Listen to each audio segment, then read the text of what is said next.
So hello guys, welcome my YouTube channel. आज हम ये बताएंगे कि माइक्रो इकोनॉमिक्स मतलब कि इस वीडियो के सिवा जितनी भी वीडियो आने वाली है, ये सोच ले जितनी भी आपकी पूरी माइक्रो इकोनॉमिक्स जितनी भी है वो कंप्लीट करा देंगे। और वो भी जितना हम करवाएंगे उसके सिवा बाहर से एक शब्द भी नहीं आने वाला, क्योंकि हमने बहुत रिसर्च करने के बाद पूरी माइक्रो इकोनॉमिक्स को छान लिया है। अब ये है कि बस आपको स्टार्टिंग से हम चैप्टर 1 से पूरा एक एक हेडिंग, एक एक काइंड्स क्या है इसके सब कुछ बताएंगे और न्यूमेरिकल बेस्ड क्वेश्चन भी आपको बताएंगे। तो आज हम बताएंगे स्टार्टिंग से कि माइक्रो इकोनॉमिक्स मतलब कि सूक्ष्म अर्थशास्त्र क्या होता है और इसकी क्या क्या क्रियाएं या फिर इसके प्रकार। तो सूक्ष्म अर्थशास्त्र मतलब वो होता है जिसमें सूक्ष्म बातें बताई गई व्यक्तिगत जीवन के रूप में। तो पहली हेडिंग हम इसमें ये आती है कि आर्थिक क्रिया क्या होती है।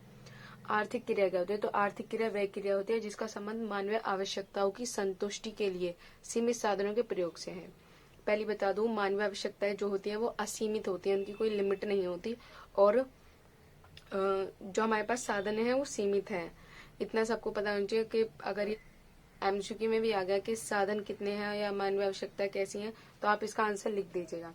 इसके बाद आते हैं आर्थिक क्रिया के प्रकार। चार काइंड होते हैं। पहला होता है उपभोग। उपभोग क्या होता है? यह एक ऐसी आर्थिक क्रिया है जिसमें एक उपभोक्ता, उपभोक्ता कौन होता है? जो उस वस्तु का उपभोग करता है वो उपभोक्ता कहलाता है। अपनी आवश्यकताओं की संतुष्टि के लिए वस्तु एवं सेवाओं का उपभोग करता है। मतलब मानवीय आवश्यकताओं की संतुष्टि के लिए ही। मानवीय आवश्यकता क्या होती है? एग्जाम्पल के लिए मान लीजिएगा, मानवीय आवश्यकता होती है भोजन करना, जिसकी इंसान की जरूरत होती है, खाना खाना, कपड़े पहनना, दूध पीना, मतलब एग्जाम्पल के लिए मान लीजिए। तो ये क्या होती है? ये सारी मानवीय आवश्यकता होती हैं। इसलिए अब सेकंड काइंड पे आते हैं। तो सेकंड नंबर पे आता है उत्पादन। अब उत्पादन क्या होता है? तो उत्पादन ये होता है, ये मतलब एक टाइप की ऐसी क्रिया होती है जिसमें वस्तु और सेवाओं उसकी कीमत बढ़ा दी जाती है, मतलब उसके मूल्य में वृद्धि की जाती है। वो कैसे की जाती है? मान लीजिए कि कोई मिट्टी के बर्तन बना रहा है, तो मिट्टी से उसने बर्तन बनाए, तो मिट्टी से बर्तन बनाने में उसकी मिट्टी की जो वैल्यू थी उससे बर्तन की वैल्यू ज्यादा ही होगी। तो इस वजह से जैसे बर्तन की वैल्यू ज्यादा हुई तो इससे क्या हुआ? कीमत निर्धारण हुआ, मूल्य में वृद्धि हुई। तो इस टाइप से उत्पादन किया जाता है। अब इसे थ्योरिकल पढ़ लेते हैं। उत्पादन एक ऐसी आर्थिक क्रिया है जिसमें वस्तु एवं सेवाओं के मूल्य में वृद्धि की जाती है। जैसे बढ़ई द्वारा लकड़ी को काटकर मेज बनाना। अब बढ़ई जो लकड़ी लाया है वो लकड़ी सस्ते में पड़ी। अब सस्ते में पड़ने के बाद उसने जो उसकी काट कर मेज बना दी, तो मेज उससे डबल या ट्रिपल गुना ज्यादा ही पैसों में बिकी होगी। तो इससे कहते हैं मूल्य में वृद्धि। कुम्हार द्वारा मिट्टी के बर्तन में खिलौने बनाना, ये भी इसमें आ जाएगा। अब है विनिमय। विनिमय का मतलब अदला बदली भी कह सकते हैं। तो यह एक ऐसी आर्थिक क्रिया है जिसमें वस्तु एवं सेवाओं के क्रय विक्रय किया जाता है। इसमें क्या किया जाता है? वस्तु और सेवाओं का क्रय विक्रय किया जाता है। वस्तुएं वह होती हैं जो वस्तु के रूप में होती है, और सेवाएं वो जैसे कि किसी का काम कर दिया बदले में, तो इस टाइप से हम उसे सेवाएं मान सकते हैं। और यह एक ऐसी मतलब यह क्रिया वस्तु की सेवाओं में या मुद्रा के माध्यम से किया जाता है। मतलब कि पहले के टाइम में वस्तु की वस्तु से करते थे, क्योंकि मुद्रा का इतना संचालन नहीं था। तो वस्तु की वस्तु से करने से विनिमय में बहुत कठिनाइयां होती थी कि किसी को अगर गेहूं चाहिए और किसी को चावल चाहिए, तो अदला बदली करने के लिए वो एक दूसरे का सामान ले लेते थे कि तुम गेहूं ले लो, तुम चावल ले लो। इस टाइप से वस्तु विनिमय होता था। अब हो गया है मुद्रा के माध्यम से। अब मुद्रा के माध्यम से बहुत ही ज्यादा आसान हो गया है, इसलिए विनिमय की क्रिया बहुत ज्यादा ही आसान हो गई है। इसमें अब क्रिया विक्रिया आराम से किया जा सकता है। फोर्थ पॉइंट पे चलते हैं। तो फोर्थ नंबर पे आता है निवेश। अब निवेश को इंग्लिश में इन्वेस्टमेंट भी बोलते हैं। बहुत जगह आपने सुना होगा कि इन्वेस्टमेंट कर दो, इधर इन्वेस्टमेंट कर दो, पैसा डबल हो जाएगा, ट्रिपल हो जाएगा। तो इसको बोलते हैं निवेश। अब बताते हैं निवेश में होता क्या है। निवेश वह आर्थिक क्रिया है जिसका तात्पर्य भविष्य में वस्तु और सेवाओं के उत्पादन के लिए किए गए साधनों के व्यय से है। अब जरूरी नहीं है कि निवेश हम कंपनी में ही कर रहे हैं, फर्म में कर रहे हैं या किसी की दुकान पे कर रहे हैं। निवेश कहीं पे भी किया जा सकता है। अब सपोज कीजिए आपने गैस खरीदी, तो उस गैस से आप अब की रोटी बना रहे हैं, शाम की बना रहे हैं। आपका मतलब बहुत ज्यादा टाइम बच रहा है, आपका टाइम की वैल्यू पर मतलब टाइम बच रहा है, और ऊपर से आपका बाहर जब खाना खाते होंगे तो आप उसके अलग पैसे देते होंगे तो उसके पैसे भी बच रहे हैं। इसी टाइप से निवेश हम कंपनी में करते हैं। जैसे कहते हैं कि कंपनी में हमने 200 रुपये का इन्वेस्ट करा, तो 200 रुपये का इन्वेस्ट हमें 2 साल बाद 2000 रुपये का पड़ रहा है। तो हम इन्वेस्ट तभी करते हैं जब हमारे ये पैसे इतने इम्पोर्टेंट नहीं होते। निवेश हम अपनी कह सकते हैं जैसे कि आय में से करते हैं, जो हमें आय मिलती है इसमें से हम इन्वेस्टमेंट के लिए पैसे डाल देते हैं। ऐसे ही अगर आप कोई भी जैसे कि निवेश करते हैं घर पे, जैसे कि मान लीजिए सिलाई मशीन में निवेश करते हैं, तो आप क्या करेंगे, अभी उस पे निवेश कर रहे हैं, परंतु आपको इससे भविष्य में बहुत ज्यादा लाभ होगा। जैसे कि कपड़े सिलने के लिए आपको सिलाई की मशीन की आवश्यकता पड़ रही है, तो आप किसी की भी कपड़े सिल सकते हैं, अपने कपड़े सिल सकते हैं और दुकान खोल सकते हैं। इससे क्या होता है, अभी का तो मतलब अभी का खर्चा होता है, पर भविष्य में इससे खर्चे से ज्यादा पैसा मिलता है, तो इसलिए इसे निवेश बोल देते हैं। तो नेक्स्ट क्वेश्चन आता है कि आर्थिक समस्या या चुनाव की समस्या, मतलब इस आर्थिक समस्या को चुनाव की समस्या भी कहते हैं। तो कहीं चुनाव की समस्या करके आ जाए या आर्थिक समस्या आ जाए, बात एक ही है, लिखना यही है। एमसीक्यू में भी आ सकता है कि आर्थिक समस्या को और क्या कह के बुला सकते हैं, चुनाव की समस्या को क्या कहते हैं, तो इसमें भी आ सकता है। तो अगर थ्योरी बेस बोली जाए तो सिर्फ समझाने लायक कितना बहुत है, फिर आप बना बना के लिख सकते हैं। तो इसमें आप ऐसे लिख सकते हैं कि लोगों की आवश्यकता असीमित होती है तथा उनके पास सीमित साधन होते हैं। ये मैंने पहले भी बता दिया। तो इन सीमित साधनों द्वारा कौन सी आवश्यकताओं को पूरा किया जाए, मतलब कि कौन सी आवश्यकताओं को पहले पूरा किया जाए, ताकि जो जरूरत की चीजें होती हैं वो पहले कौन कौन सी खरीदी जाएं, और जो कम जरूरत की चीजें होती हैं वो बाद में खरीदी जाएं। तो यही समस्या जो होती है वो कौन सी होती है, वो आर्थिक समस्या होती है। इसका संबंध चुनाव या चयन से होता है, क्योंकि इसमें वस्तु का चयन करना पड़ता है कि जैसे मान लीजिए गेहूं की आज जरूरत है या फिर आज वॉशिंग मशीन की जरूरत है, तो ऑफ कोर्स गेहूं, क्योंकि गेहूं ज्यादा जरूरी चीज है। वॉशिंग मशीन के लिए तो कपड़े आप हाथ से भी धो लोगे। तो जो पहली बहुत ज्यादा इंपॉर्टेंट होती है, ऐसी चीजों की चुनाव करना पड़ता है। तो इसलिए इसे चुनाव की भी समस्या कहते हैं। तो अब नेक्स्ट पे चलते हैं। तो उसके बाद आता है आर्थिक समस्या क्यों उत्पन्न होती है। तो पहले बता दूं, आर्थिक समस्या चुनाव की समस्या आपको समझा दिया गया है कि क्यों उत्पन्न होती है, ये आप बता रहे हैं। इन्हें पॉइंट्स में लिख सकते हैं आप, 5 पॉइंट्स होते हैं। फर्स्ट पॉइंट में आवश्यकता सीमित होती है, मतलब कि मनुष्य की आवश्यकताएं असीमित होती हैं, उसकी कोई लिमिट नहीं होती, पहले भी बता दिया। साधन सीमित होते हैं, साधन जो है सीमित है पर आवश्यकताएं असीमित है, ये हमेशा ध्यान रखना है, बहुत बार घुमा फिरा के आ जाएगा। सीमित साधनों के वैकल्पिक प्रयोग हैं, इसका मतलब है कि सीमित साधन जो हमारे पास साधन है वो तो सीमित है, पर उनका वैकल्पिक प्रयोग मतलब कि उनका अलग अलग रूप भी है। जैसे कि मान लीजिए आपको कहीं जाने के लिए कार की जरूरत है और आपके पास कार नहीं है, तो ऑफ कोर्स आप कम पैसे हों तो आप स्कूटी खरीद सकते हो, उसके लिए उससे भी आपका गुजारा चल जाएगा। तो इस टाइप से वैकल्पिक प्रयोग बहुत ज्यादा है।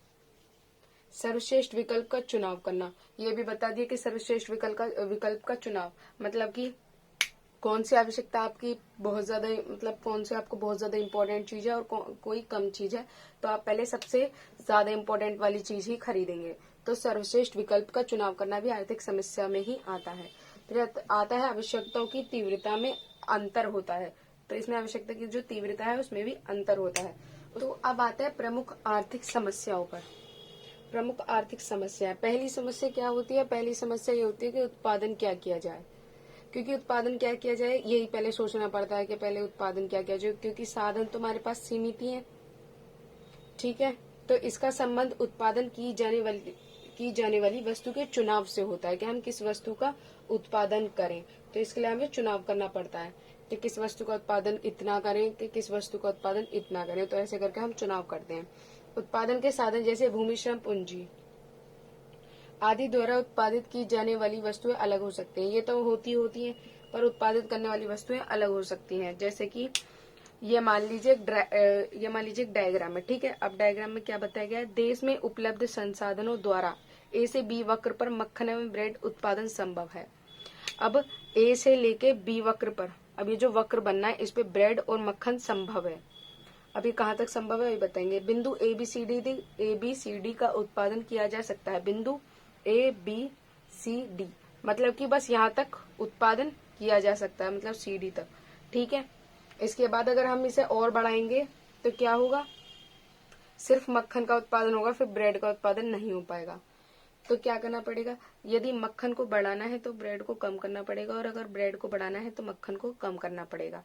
तो ये जो डायग्राम है और ये जो थ्योरी है ये बहुत ज्यादा इंपॉर्टेंट है, क्योंकि ये सही है और इसमें ये बताया गया उत्पादन क्या किया जाए। तो इसमें उत्पादन चयन की समस्या भी है, क्योंकि इसमें चुनाव करना पड़ता है कि ब्रेड को ज्यादा बढ़ाया जाए या फिर मक्खन को ज्यादा बढ़ा पाए, क्योंकि हमारे पास भूमि, श्रम, पूंजी सीमित है बस।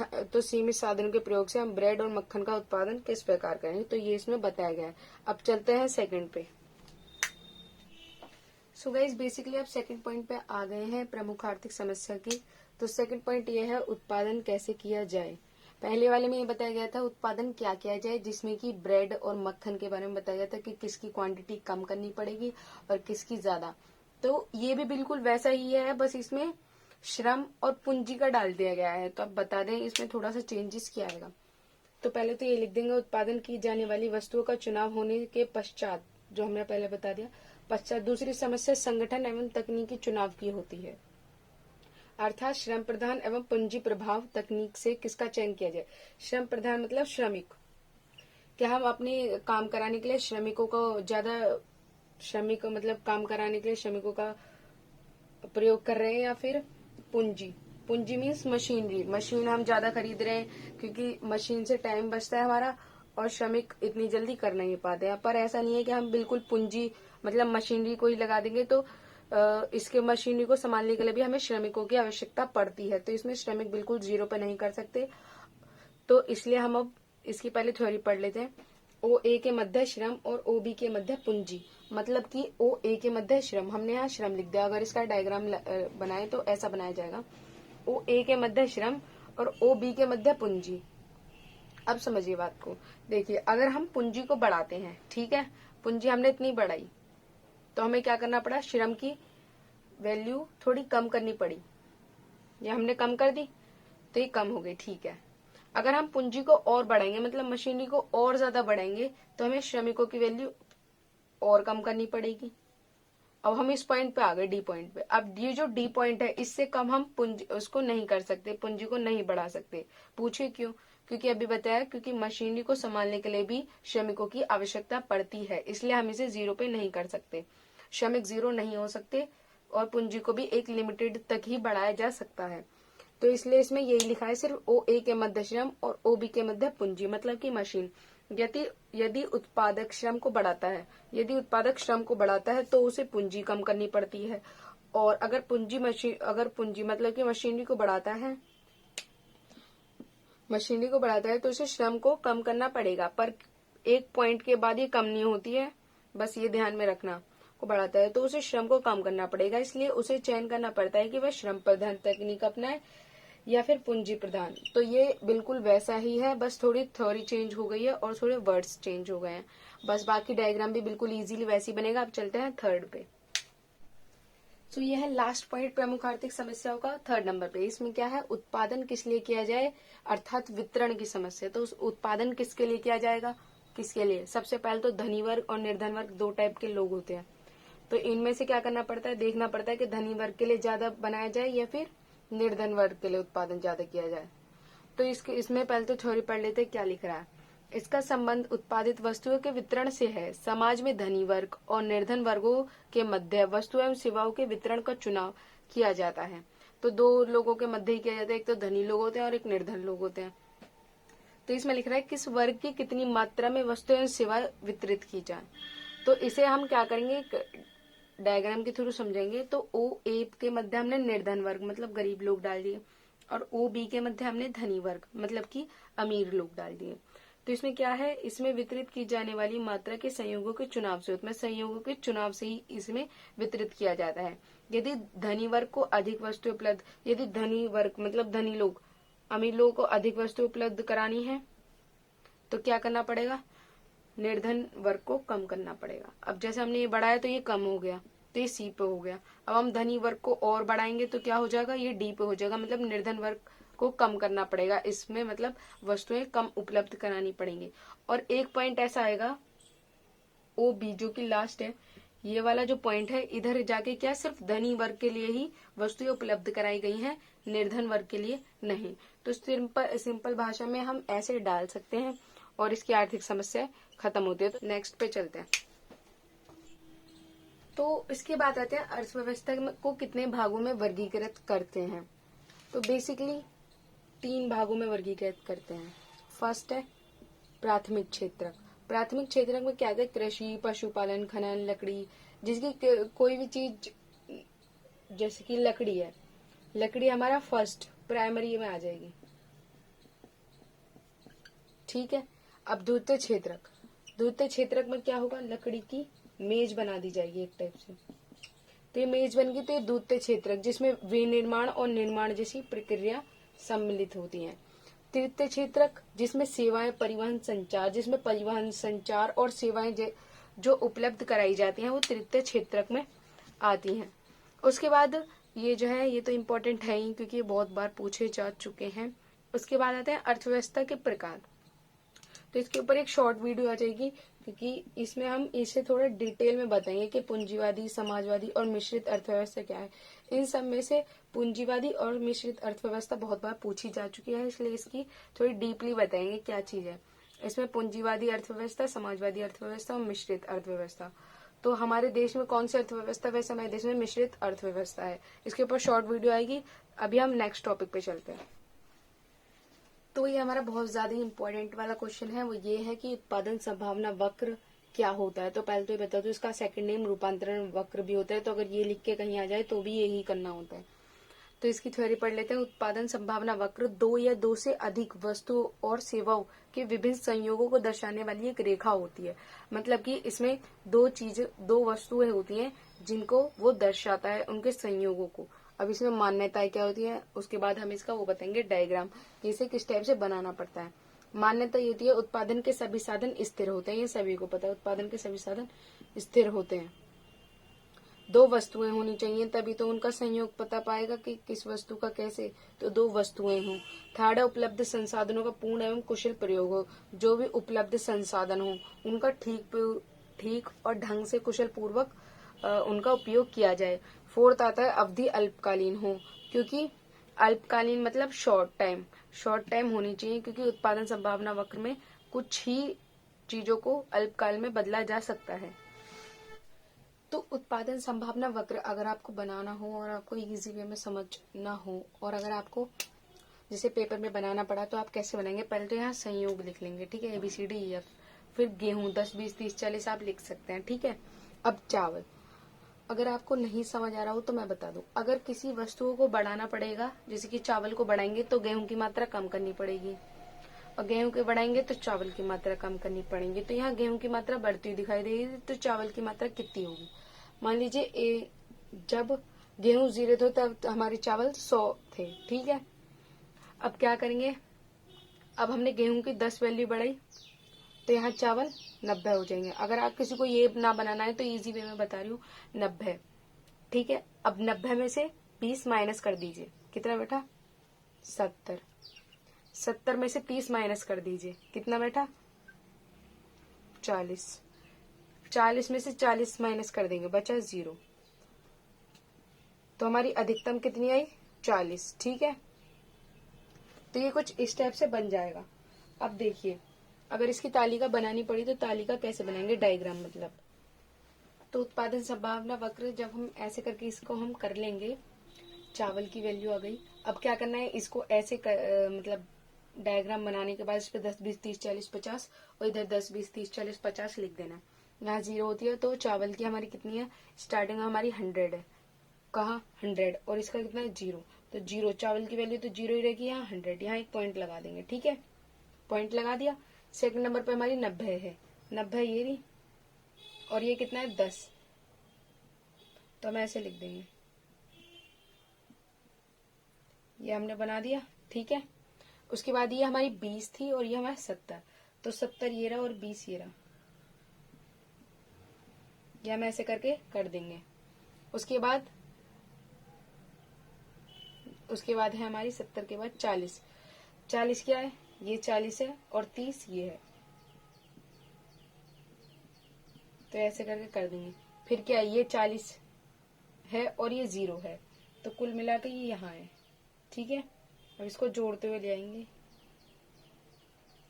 ये थोड़ा सही जुड़ेगा, मेरा गलत हो गया है, मतलब ऐसे थोड़ा, तो ये इस टाइप से बन जाएगा। तो ये जो संयोग हुए, ये जो दो संयोगों को दर्शाता है, यही हमारा उत्पादन संभावना वक्र कहलाता है। तो इसको हम ऐसे बना लेंगे और इसकी थ्योरी जो लिखेंगे वो हम इस टाइप से लिख सकते हैं, जैसे कि संयोग जब गेहूं 0 था तब हमारा चावल 100 था। गेहूं बढ़ाने पर चावल की हमें क्वांटिटी कम करनी पड़ी, जिससे हमारे चावल की वैल्यू 90 हो गई। फिर ऐसे ही कम करते करते लास्ट में हमारा 40 निकल जाएगा। चाहे तो इसकी अगर आपको थ्योरी चाहिए तो हमारे पास हैगी, हम आपको नोट्स में सेंड कर देंगे, आप कमेंट में लिख दीजिएगा। हमारे पास सारी नोट्स मिल जाएंगे आपको, बस कमेंट कर दीजिएगा। तो उसके बाद आती है अवसर लागत। अवसर लागत क्या होती है? त्यागे गए विकल्पों में से जो सर्वश्रेष्ठ विकल्प होता है, मतलब त्यागे गए, जिसे त्याग दिया गया है, ऐसे विकल्पों में से जो सर्वश्रेष्ठ, जो सबसे बढ़िया होती है, ऐसा विकल्प होता है, उसी को अवसर लागत कहते हैं। ये तो आप यहाँ से लेके यहाँ तक याद ही कर लेना अच्छे से। दूसरे शब्दों में हम कह सकते हैं कि उत्पादन के किसी साधन का दूसरा सर्वश्रेष्ठ मूल्य उस साधन की अवसर लागत कहलाता है। एग्जाम्पल के थ्रू समझे, मान लीजिए किसी व्यक्ति की अभी की आय जो चल रही है वो 50,000 है, उसकी जो अभी आय चल रही है, उससे पहले जो वो काम करता था उसमें उसे 45,000 रुपए मिलते थे, उससे कम में 30, उससे कम में 25। तो जो अभी प्रेजेंट में चल रही है वर्तमान आय वो 50,000 है। अगर वो उसके सिवा दूसरी देखता है तो वो सर्वश्रेष्ठ विकल्प अवसर लागत वो होगी 45,000 रुपए, क्योंकि उससे पहले उसे 45,000 रुपए मिल रहे थे। तो ये सेकंड नंबर पे आता है, इसलिए सर्वश्रेष्ठ विकल्प अवसर लागत कहलाता है। तो यही है बस अवसर लागत। तो सेकंड वाले पे चलते हैं। अवसर लागत के बाद आता है सीमांत अवसर लागत। तो सीमांत अवसर लागत क्या होता है? तो सीमांत अवसर लागत होता है किसी वस्तु की एक अतिरिक्त इकाई का उत्पादन करने से, मतलब किसी वस्तु की अतिरिक्त इकाई का उत्पादन करने के लिए दूसरी वस्तु की इकाइयों में जो कमी करनी पड़ती है। मतलब मान लीजिए एक वस्तु को बढ़ाना पड़ेगा तो दूसरी वस्तु को थोड़ा कम करना पड़ेगा, क्योंकि वस्तु को बढ़ाने के लिए दूसरी वस्तु कम करनी ही पड़ती है। तो जो कम करी गई वस्तु होगी उसकी वस्तु की जितनी कमी की गई होगी उसे प्रथम वस्तु की सीमांत अवसर लागत कहते हैं। प्रथम वस्तु कौन सी थी? मान लीजिए X12, ये हमने रेखा खींच ली, ठीक है। तो पहले वस्तु Y अब हमारी 100 थी ये, ठीक है, पहली वस्तु हमारी 100 थी। फिर हमने जब इसकी अतिरिक्त इकाई बढ़ाई, एक की बढ़ाई, जैसे कि इसकी वस्तु की इकाई बढ़ाई, इसमें एक की जगह 2 कर दिया। अब वस्तु Y, तो हमें क्या करना पड़ा? इसमें कमी करनी पड़ी। कमी कितने की आई? हमारी 20 की कमी आई। तो एक वस्तु को बढ़ाने के लिए दूसरे वस्तु में की गई जो कमी है, और जितनी कमी की गई है उस कमी को क्या कहेंगे? सीमांत अवसर लागत कहेंगे।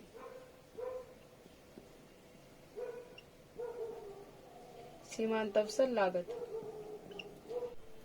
तो हमारा माइक्रो इकोनॉमिक्स का फर्स्ट चैप्टर पूरा कंप्लीट हो चुका है। इसके अलावा फर्स्ट चैप्टर में से कुछ भी नहीं आने का, और जितना ही बताया गया वो सारी चीजें इंपॉर्टेंट थी, क्योंकि वो नोट्स बनाए थे मैंने, उसमें इंपॉर्टेंट में लिख रखी थी, तो वो मैंने आपको सही चीजें बता दी। इससे बाहर फर्स्ट चैप्टर से कुछ नहीं आएगा। नेक्स्ट चैप्टर की वीडियो देखने के लिए हमारे चैनल को लाइक कीजिए, सब्सक्राइब कीजिए, और अगर आपको कोई भी डाउट हो या फिर किसी भी चीज का, तो आप कमेंट कर दीजिएगा, अगली वीडियो उस पर बन जाएगी। तो थैंक यू।